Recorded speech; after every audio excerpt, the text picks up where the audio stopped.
السلام علیکم ورحمۃ اللہ وبرکاتہ۔ اعوذ باللہ من الشیطان الرجیم، بسم اللہ الرحمن الرحیم۔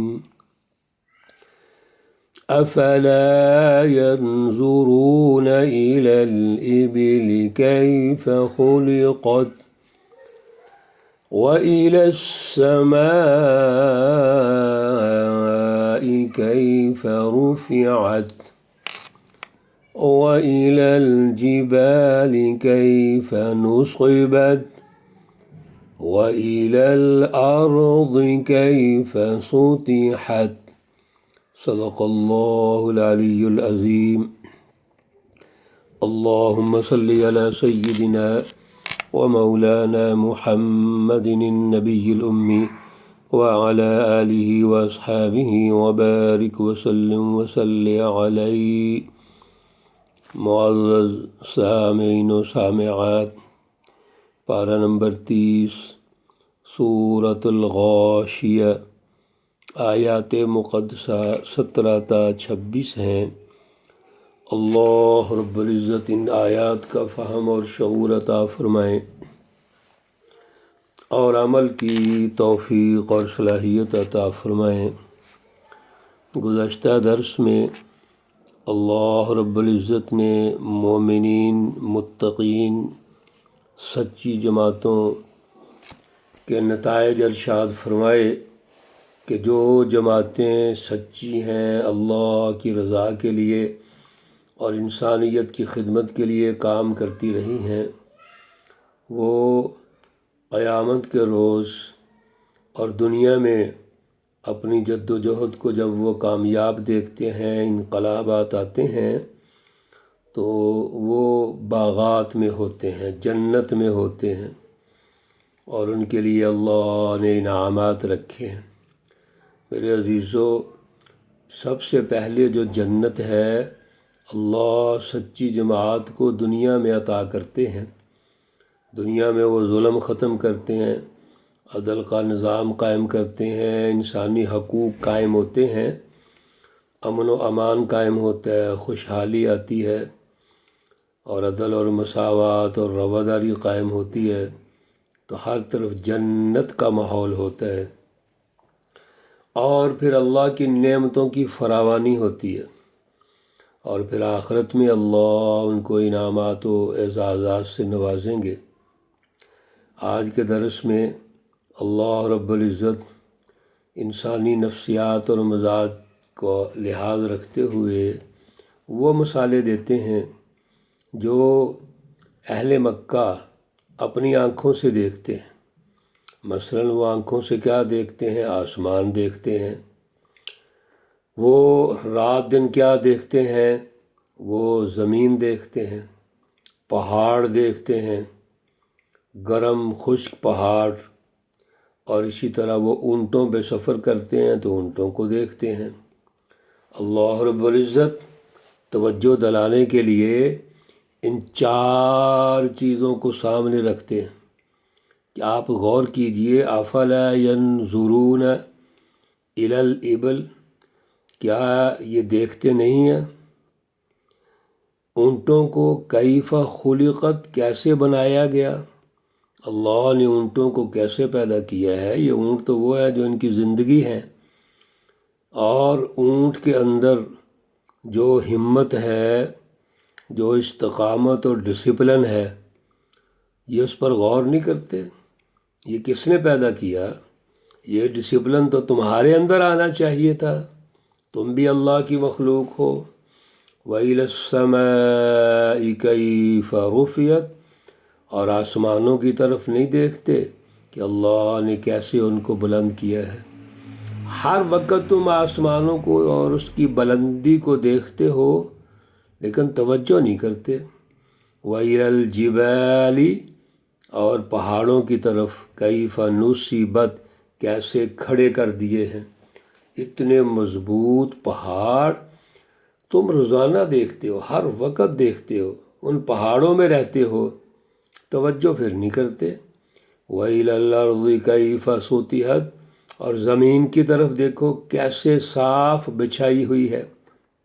میرے عزیزو، یہ چار وہ بنیادی چیزیں ہیں جن کا ہر وقت وہ جائزہ لیتے ہیں۔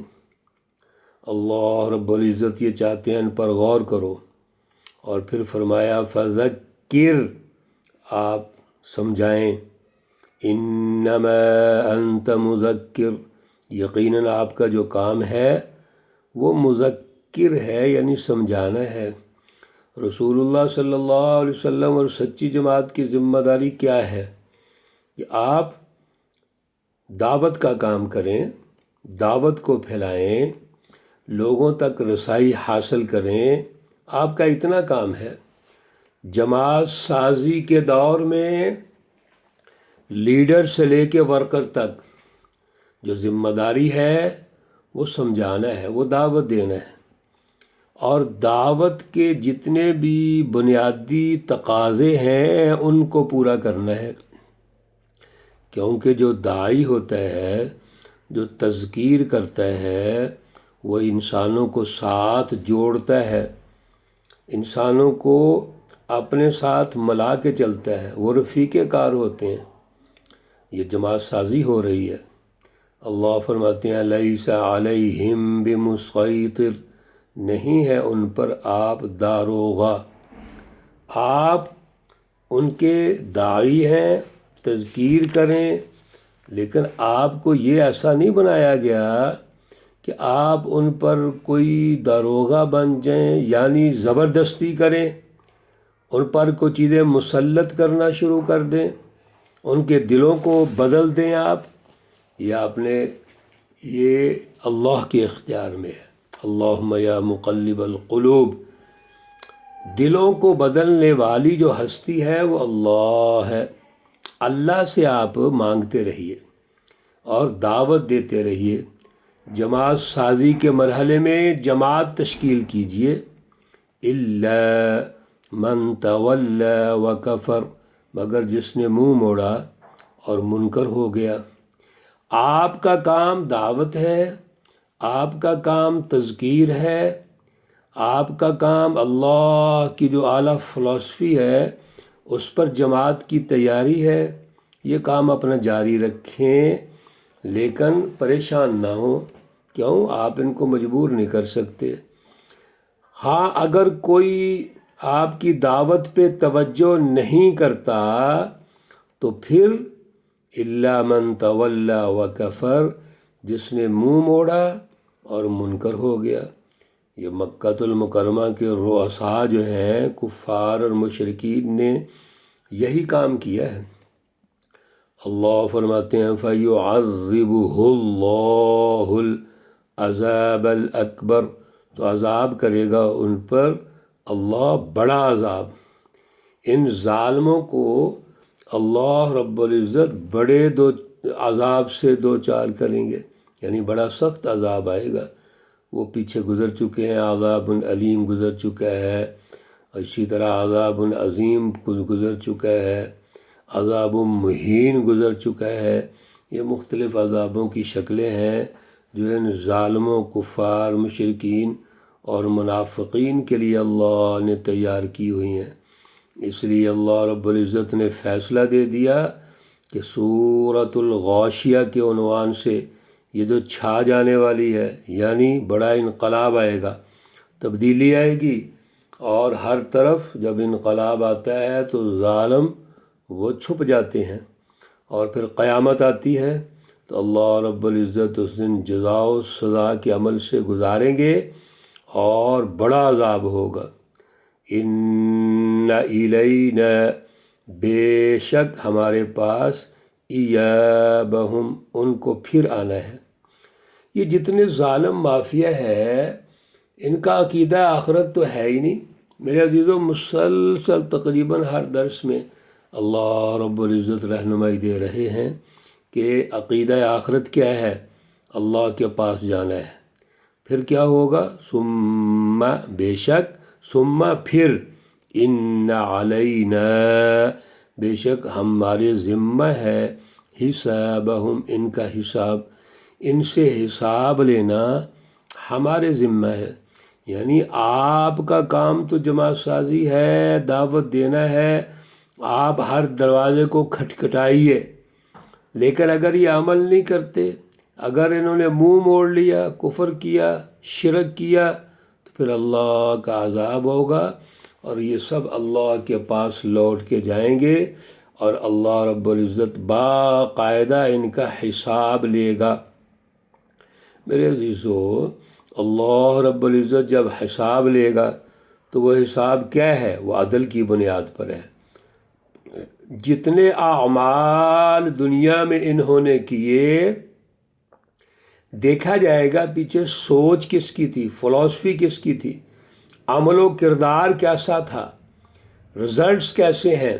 جیسے ایک پیپر تیار ہوتا ہے تو پہلے سب سے سلیبس ہوتا ہے، پھر اس پر تیاری ہوتی ہے، پھر ٹیسٹ ہوتا ہے، پھر رزلٹ ہوتا ہے۔ اللہ نے تو سب کچھ بتا دیا، رسول اللہ صلی اللہ علیہ وسلم کو بیچا سارا سلیبس بتا دیا۔ پچھلی سورہ مقدسہ میں آپ پڑھ چکے ہیں کہ اللہ نے علم الاعلیٰ عطا کیا، سچی رہنمائی، صراط مستقیم عطا کیا ہے۔ اب اگر اس کا کوئی انکار کرتے ہیں تو ظاہر عذاب بھی اسی طرح کی آئے گا۔ اللہ رب العزت ہمیں اعلیٰ شعور اور فہم عطا فرمائیں۔ اللہ رب العزت تمام بیماروں کو شفائے کاملہ عاجلہ مستمرہ عطا فرمائیں۔ اللہ رب العزت تمام مرحومین و مرحومات کو جنت الفردوس میں اعلیٰ مقام عطا فرمائیں۔ ربنا تقبل منا انك انت السميع العليم وتب علينا انك انت التواب الرحيم، وصلى الله تعالى على النبي الأمي محمد وعلى آله وأصحابه أجمعين برحمتك يا أرحم الراحمين۔ السلام عليكم ورحمة الله وبركاته۔